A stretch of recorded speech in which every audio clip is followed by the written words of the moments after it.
Praise the Lord. Hello everyone. இன்றைக்கான வேத தியான வசனம் யோபு 42ஆம் அதிகாரம் 5ஆம் வசனம். என் காதினால் உம்மை குறித்து கேள்விப்பட்டேன், இப்பொழுதோ என் கண் உம்மை காண்கிறது.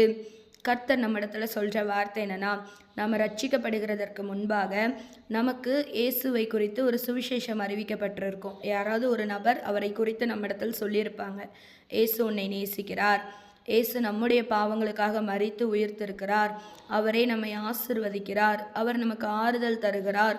இந்த வார்த்தைகளை நம்ம தெரு பிரசங்கத்தில் கேட்டிருக்கிறோம். அநேகர் தெருவில் கேட்டிருந்தாலும் சில பேர் தான் நாம் அவரை ஏற்றுக்கொண்டிருப்போம். இந்த வார்த்தைகளின் நிமித்தம் முதலாவது நம்ம கேட்டிருந்தோம். இப்போ அதை ஏற்றுக்கொண்டு ரட்சிக்கப்பட்டதற்கு அப்புறம் இந்த வெறும் வார்த்தைகளாக இருக்கிற அந்த வார்த்தைகள் நம் வாழ்க்கையில் அப்படியே நடந்திருக்கும். அதை தான் நம்ம கண்ணார பார்க்குறோம். என்னதுன்னா, அவருடைய அன்பு தான் இந்த உலகத்தில் அளவற்றது அப்படின்னு நாம் புரிஞ்சிருப்போம். அவர் என்னுடைய பாவங்களுக்காக மரித்து உயர்த்திருக்கிறார், என் கஷ்ட நேரத்தில் எனக்கு ஆறுதல் செய்திருக்கிறார், எனக்கு இருந்த சூழ்நிலையை மாற்றி என்னை தெரிந்தெடுத்து அபிஷேகித்திருக்கிறார். இதெல்லாம் நம்ம அவரை ஏற்றுக்கொண்டதுக்கப்புறம் நம்ம வாழ்க்கையில் நடக்கிற அற்புதங்கள், அடையாளங்கள். இப்படி நாம் இருக்கிறவங்க அவரை கண்ணார கண்டு நாம் தரிசிக்கிறோம், விசுவாசிக்கிறோம்.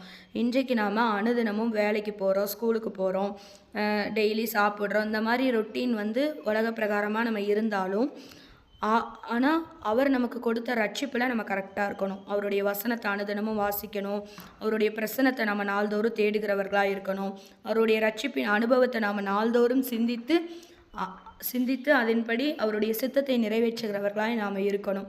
ஏன்னா அழைக்கப்பட்டவர்கள் அநேகராக இருந்தாலும் தெரிந்து கொள்ளப்பட்ட சிலர் நம்மை தான் தெரிந்தெடுத்திருக்கிறார். அதனால் என்றும் அவருடைய பிரசனத்தை விட்டு பிரியாமல் அவரையே நாம் நோக்கி பார்க்கிறவர்களாக இருக்கணும். தேங்க்யூ.